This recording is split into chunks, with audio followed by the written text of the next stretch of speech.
महाराष्ट्र मुझे एक शेर का शेर बहुत शायरी अभी सुनाई जा रही थी। तो जब हिंदुस्तान किसी के बाप का नहीं है तो महाराष्ट्र किसी के बाप का कैसे हो गया। क्या हमें महाराष्ट्र में वीज़ा लेने की आवश्यकता है? एक एजेंसी आती है, इतने लोगों को लाइन में लगा दिया जाता है। यह निकम्मी महाराष्ट्र की पुलिस को यह समझना चाहिए था कि जो गलतियां उसने की, जो उसने लीपापोती की, वो एक कदम उठा लेती। लेकिन या तो इस कारोबार को बिना पुलिस के संरक्षण के यह कारोबार चल ही नहीं सकता है। पहली बात, या तो कोई पुलिस का कोई बड़ा अधिकारी इस केस में इन्वॉल्व है, या तो उसको कंट्रोल करने वाले यानी वहाँ की सरकार इस पूरे माफिया में है।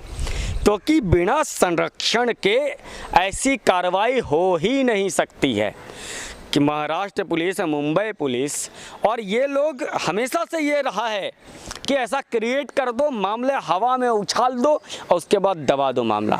लेकिन संजोग से यह मीडिया, आप आज का जो दौर है, आप मीडिया को खरीद करके 2 घंटे का इंटरव्यू करा सकते हैं, सोशल मीडिया को मैनेज नहीं कर सकते। क्योंकि ये जब भी मीडिया ने भारत के खिलाफ कोई काम किया है, किसी केस को दबाने की कोशिश की है, चाहे वो JNU का मामला हो, चाहे वो शाहीनबाग का मामला हो, चाहे वो दिल्ली दंगे का मामला हो, तब सोशल मीडिया ने अपनी जिम्मेवारी निभाई है और इन दोषियों का परिचय करवा दिया।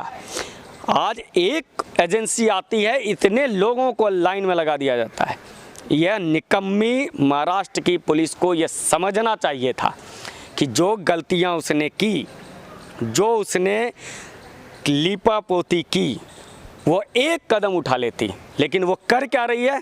वो उल्टे उसके परिवार का पे दोषारोपण, उसके परिवार का मान हानि करना चाह रही है।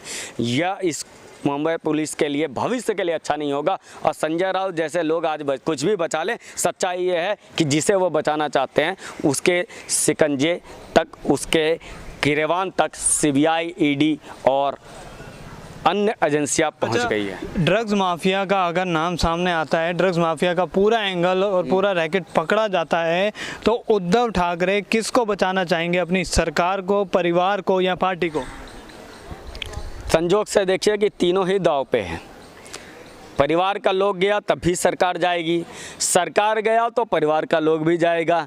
क्योंकि उसके बाद फिर बचेगा क्यों? क्योंकि तुम्हारा जो कुल था, जिस ठाकरे, जिस हिंदू शेर, जो राष्ट्रवादी व्यक्ति के नाम से ये सेना शुरू हुई, उसके सारे मूल्यों का जिस तरह से गला घोटा है इन दोनों बेटों ने, कुल के कलंकों ने, मुझे लगता है कि अब ये समय आ गया है। जो आम लोग वहाँ की पार्टियों से जुड़े हुए थे, जो एक राष्ट्र के चेतना के रूप में लोग जुड़े हुए थे, वो लोग अब खुद बाहर आ गए हैं। महाराष्ट्र के लोग अब उसे गाली दे रहे हैं।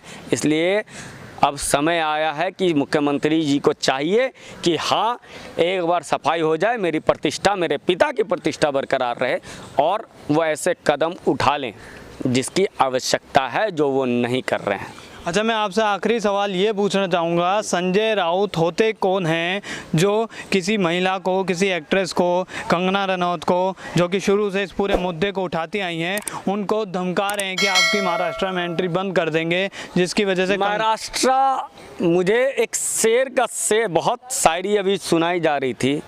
तो जब हिंदुस्तान किसी के बाप का नहीं है तो महाराष्ट्र किसी के बाप का कैसे हो गया। क्या हमें महाराष्ट्र में वीज़ा लेने की आवश्यकता है? क्या संजय राउत ये बताएंगे कि महाराष्ट्र उनकी संपत्ति है?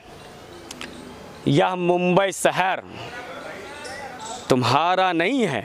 यह मुंबई शहर अगर बॉलीवुड का है, इस मुंबई शहर को प्रतिष्ठा जिसने दिलाई है वो मुंबई से बाहर से आए हुए कलाकारों ने, वो प्रतिष्ठा दिलाई है गुरुदत्त ने, वो प्रतिष्ठा दिलाई है सुशांत सिंह राजपूत ने, वो प्रतिष्ठा दिलाई है कंगना रनावत ने। तुम अगर उससे बाहर करने की कोशिश करते हो तो तुम्हारे पास बचता क्या है? तुम बता दो, क्या ये ड्रग माफिया को तुम मुंबई में रहने दोगे?